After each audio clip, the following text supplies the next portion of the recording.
Kemudian ini saya akan menjelaskan mengenai transfer antar cabang. Jadi transfer antar cabang ini bisa dilakukan oleh antar kepala toko dari toko A ke toko B.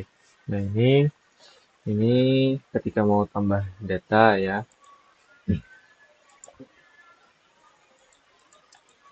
Misalnya dari Jalan Simpang 4 kita ini kan ya.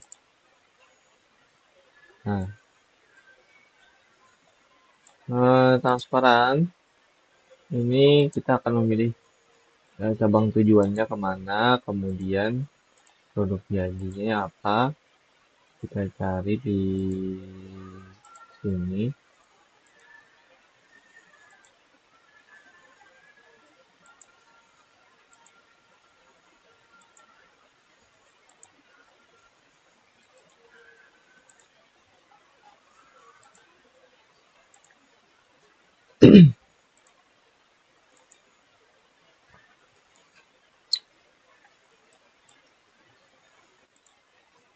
Kali kita cari di sini apakah ada stoknya.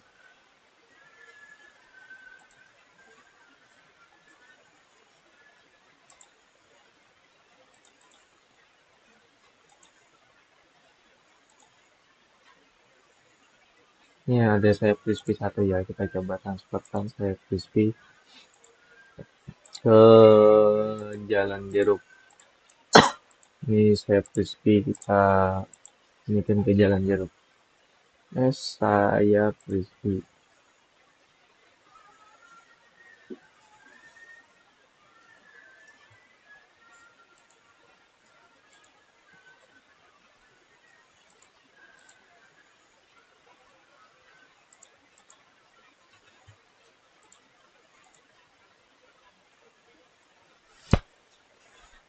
Ini sayap crispy stoknya ada 5 ya. Nih, ada 5. Maka kita bisa untuk mengirimkannya ke Jalan Jeruk.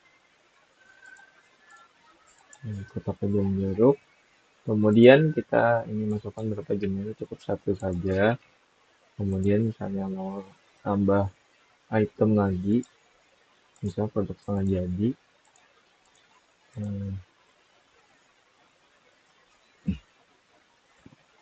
dia harus ada stoknya ya, harus ada stoknya.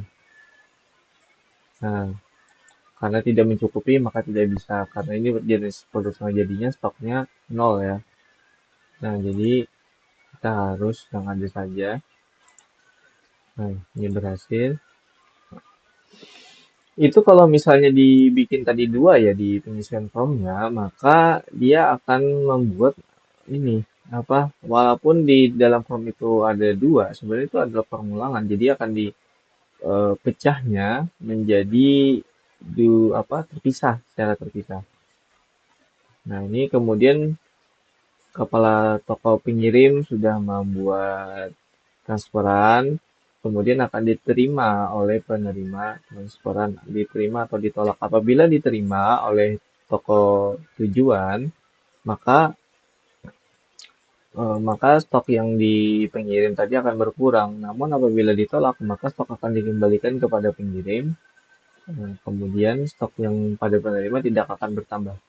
Apabila diterima oleh penerima, maka stok yang di tempatnya penerima akan bertambah. Kemudian stok yang di pengirim akan berkurang. Nah, ini kan statusnya dikirim, ya, klik detail, kemudian terima transfer. Nah, ini diterima oleh toko apa? Toko Jalan Jeruk ya. Ini stoknya bertambah yang di Jalan Jeruk.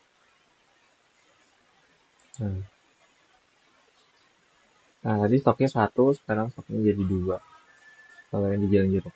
Itu untuk rancangan apa struktur ini lah, struktur tabelnya yang digunakan di database itu adalah distribution ya sini bukan sorry stock transfer stock stock transfer stock transfer. Nah ini jadi ini ada kolom ID, item type, item ID from branch ID to branch ID, quantity, no status, send by, handled by, handled at, respond notes, settled at, updated at.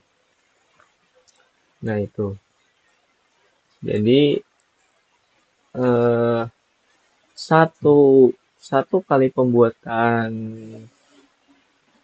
transferan itu ketika di aplikasi memang bisa menginput 10 ya, 10 10 10 misalnya, atau tidak ada batasan di aplikasinya. Namun ketika di database yang dibuat database tidak satu ini ya, apa misalnya satu transfer kemudian diterima terdiri dari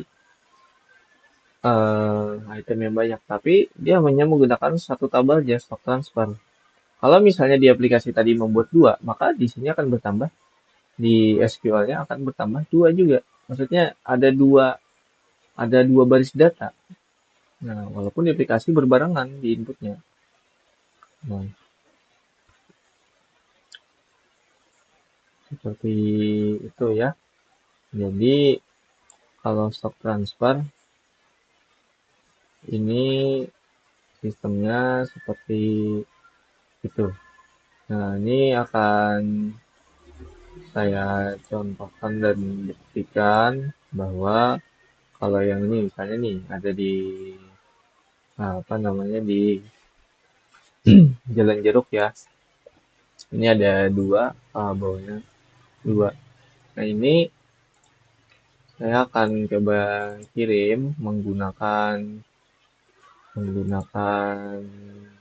Jalan Jeruk ini saya super admin aja. Padahal kepala toko yang ini, tapi super admin kan bisa akses semua.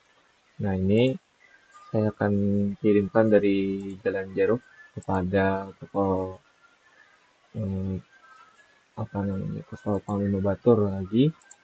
Misalnya ini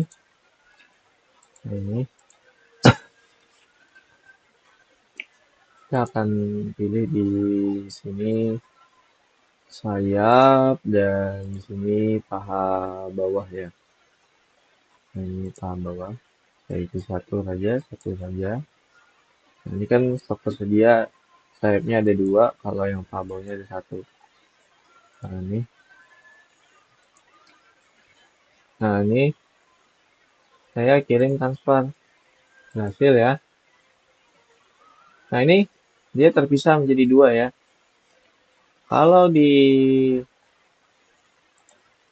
SQL-nya, nah ada generate data baru.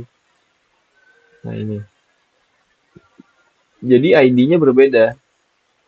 ID-nya berbeda. Walaupun tadi berbarengan ya di aplikasi berbarengan gitu.